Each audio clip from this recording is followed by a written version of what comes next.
Snake catcher कुछ समझ भी पाता उससे पहले काली का एक और प्रहार उसके सिर को चीर देता है। काली निर्जीव शरीर के पास पहुंचता है, अपने गोल्डन स्केल को निकालने की पीड़ा में करारता हुआ। लेकिन उसे अभी भी स्नेक कैचर की मृत्यु पर संदेह था, क्योंकि उसे डर था कि वह एक्टिंग कर रहा हो। इस वजह से हमेशा सतर्क रहने वाला काली एक बार फिर से स्नेक कैचर के सिर को बेरहमी से कुचल देता है, ये सुनिश्चित करने के लिए कि वह वास्तव में मर चुका है। अब वह अपने गोल्डन स्केल के पुनर्विकास के बारे में सोचता है और स्नेक कैचर के शरीर को निगलने का फैसला करता है, यह उम्मीद करते हुए कि शरीर में मौजूद स्केल्स उसकी पुनर्प्राप्ति को तेज करेंगे। स्नेक कैचर को निगलने के बाद काली को उसे एक स्टोरेज बैग मिलता है। इसमें छिपे खजाने की संभावना उसे रोमांचित करती है। वह इसे अपना बनाने के लिए स्नेक कैचर की कॉन्शियसनेस को उस बैग से मिटा देता है। अचानक पीछे से एक आवाज़ काली को झकझोर देती है, जो उसे अच्छे से जीने के लिए कहती है। पीछे मुड़ते ही वह देखता है कि यह आवाज़ पुराने ब्लैक स्नेक की है। काली बताता है कि उसकी यादें धीरे धीरे लौट रही हैं। वह 3 साल पहले की घटनाओं का जिक्र करता है, जब स्नेक फ्रूट पक गया था और 2 फल खाने के लिए तैयार थे।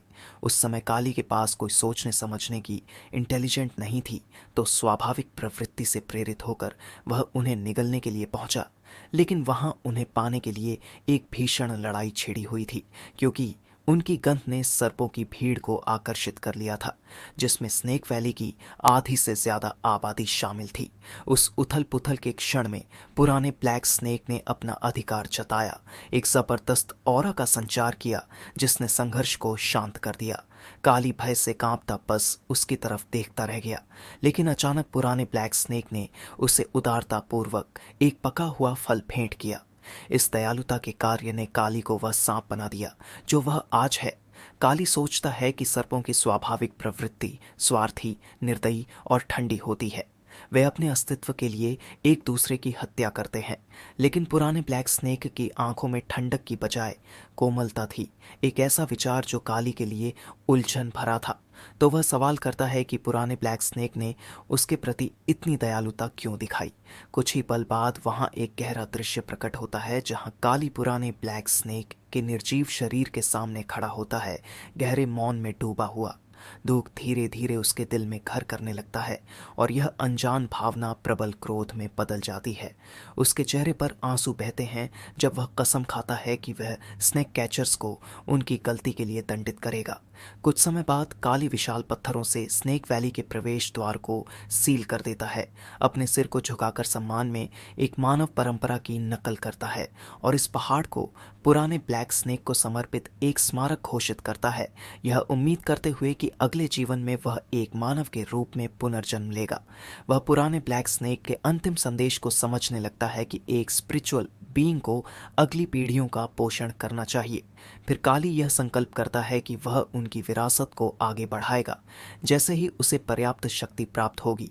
अपनी वर्तमान कमजोरी और स्नेक वैली की खोज के बारे में जानने के बाद काली तय करता है कि वह अब वहां नहीं रह सकता, लेकिन जाने से पहले उसका सामना सीनियर सिस्टर सॉन्ग से होता है, जो किसी तरह बच निकलने में कामयाब रही थी, लेकिन अब डसने वाले सर्पों से ढकी हुई है और उसका अंत निकट है। काली उसे निगलने पर विचार करता है, ये सोचते हुए कि इससे उसके गोल्डन स्केल्स की वृद्धि में तेजी आ सकती है। हालांकि उसे संदेह होने लगता है। वह सवाल करता है कि क्या यह एक चाल है, क्योंकि उसका बच निकलना और उसके बाद छोटे सर्पों द्वारा पकड़ में आना असंभव सा उसे प्रतीत होता है।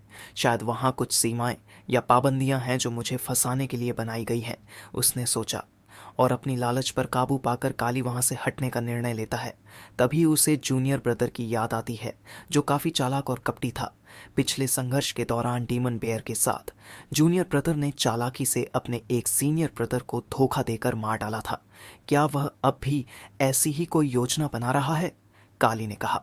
उसे संदेह होने लगा कि जूनियर ब्रदर ने जानबूझकर पुराने ब्लैक स्नेक का सिर वैली के बाहर के रास्ते पर रखा था, जिसने सीनियर स्नेक कैचर पर हमला किया था। जैसे ही काली इन अनिश्चितताओं से जूझता वहां खड़ा रहता है, तब तक एक और सांप सीनियर सिस्टर सॉन्ग के शरीर को निगल लेता है, लेकिन कुछ ही क्षणों बाद फट जाता है। यह देखकर काली समझ जाता है कि यह वास्तव में एक चाल ही था। फिर जूनियर ब्रदर विस्फोट के स्थान पर आता है और सीनियर सिस्टर सॉन्ग की मृत्यु की पुष्टि करता है। फिर वह किसी जगह जाता है जहां यह खुलासा होता है कि जूनियर ब्रदर अपने परिवार का बदला लेने के लिए सिस्टमैटिकली स्नेक कैचर सेक्ट के सदस्यों को खत्म कर रहा है। उसने अपने परिवार से कहा, मैंने पहले ही 5 को मार डाला है और अब 2 ही बचे हैं जिन्हें जल्द ही खत्म कर दूंगा। फिर संदेह से बचने के लिए वह खुद को एक छोटे सांप से कटवाता है जिससे और सांपों की ओर आकर्षित होते हैं। आधे घंटे बाद स्नेक कैचर सेक्ट वहां पहुंचती है और केवल जूनियर ब्रदर को जीवित पाती है। वे उसे डिटॉक्सिफिकेशन पिल्स देते हैं, यह आश्वासन देते हुए कि कुछ महीनों में वह ठीक हो जाएगा। सेक्ट के मास्टर चेंडिंग वहां पहुंचते हैं, क्रोध से भरे हुए, और यह जानना चाहते हैं कि किस बीस ने उनके शिष्यों पर इतनी विनाशकारी चोट की है। इस बीच काली आयरन बेयर माउंटेन की गुफा में पहुंचता है, यह विश्वास करते हुए कि अब वह स्नेक कैचर से सुरक्षित रहेगा, जबकि वे स्नेक वैली में उसे ढूंढने में व्यस्त रहेंगे। वह गुफा के अंदर स्नेक फ्रूट ट्री लगाता है, इस उम्मीद में कि समान वातावरण में यह फिर से फल फूल सकेगा। फिर काली स्नेक कैचर के स्टोरेज बैग की सामग्री को जांचता है और उसे कुछ भोजन, पिल्स और एक किताब मिलती है जिसका शीर्षक है 1000 स्नेक कलेक्शन। वह इसमें से बीस्ट एंट्रैपमेंट टेक्निक का उपयोग करके एक बीस्ट को अपना साथी बनाने पर विचार करता है। 1000 स्नेक कलेक्शन पढ़ते समय काली को पता चलता है कि वह एक ब्लैकियन स्नेक है। साथ ही उसे एक विशाल स्नेक बीस्ट का वर्णन मिलता है जिसके पास फाउंडेशन स्टेज की कल्टीवेशन है और आग उगलने की क्षमता भी है, लेकिन जिसे एक ही तलवार के वार से मार दिया गया था। इससे उसे समझ आता है कि सांपों के लिए ताकत और स्पेल्स में महारत होना कितना ज़रूरी है। फिर काली अपनी कॉन्शियसनेस को एक जेड पर केंद्रित करता है और तुरंत कई स्पेल्स सीख लेता है जिनमें शामिल हैं 5 तत्व, fireball, water explosion, earthen motion, water motion और विंड मोशन। वह अपनी किस्मत पर आश्चर्यचकित होता है, ये समझते हुए कि ये इमॉर्टल कल्टीवेशन स्पेल्स हैं जिनके साथ विस्तृत प्रशिक्षण निर्देश भी दिए गए हैं।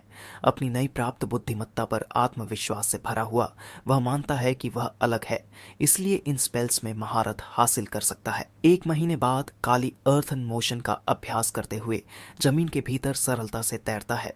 उसके प्रशिक्षण ने उसकी गति में जबरदस्त वृद्धि की है, जिससे वह उन स्नेक कैचर्स से भी तेज हो गया है जो इस तकनीक का इस्तेमाल करते हैं। साथ ही उसके गोल्डन स्केल्स पूरी तरह से पुनः उत्पन्न हो गए हैं। वह यह भी खोजता है कि अपनी पूंछ को अर्थ इन मोशन मूवमेंट में शामिल करने से उसकी गति दोगुनी हो जाती है, जिससे साधारण स्नेक कैचर्स उसे पकड़ ही नहीं सकते। लेकिन इसके लिए ऊर्जा भी ज्यादा लगती है, जिसे उसे भूख लगती है, जिस वजह से काली सतह पर जाता है जहां वह एक चिड़िया को देखता है और अर्थन मोशन की सीमाओं को स्वीकारते हुए उसे डीएक्टिव कर उस पर अपने फायरबॉल स्पेल का इस्तेमाल करता है, जिससे चिड़िया आसानी से जलकर खाक हो जाती है। वह स्पेल की प्रभावशीलता को नोट करता है। हालांकि 1000 स्नेक कलेक्शन में यह कहा गया था कि ब्लैक यिन स्नेक्स केवल फ्लेम्स तब उत्पन्न कर सकते हैं जब वे एस्टैब्लिशमेंट स्टेज तक पहुंचते हैं।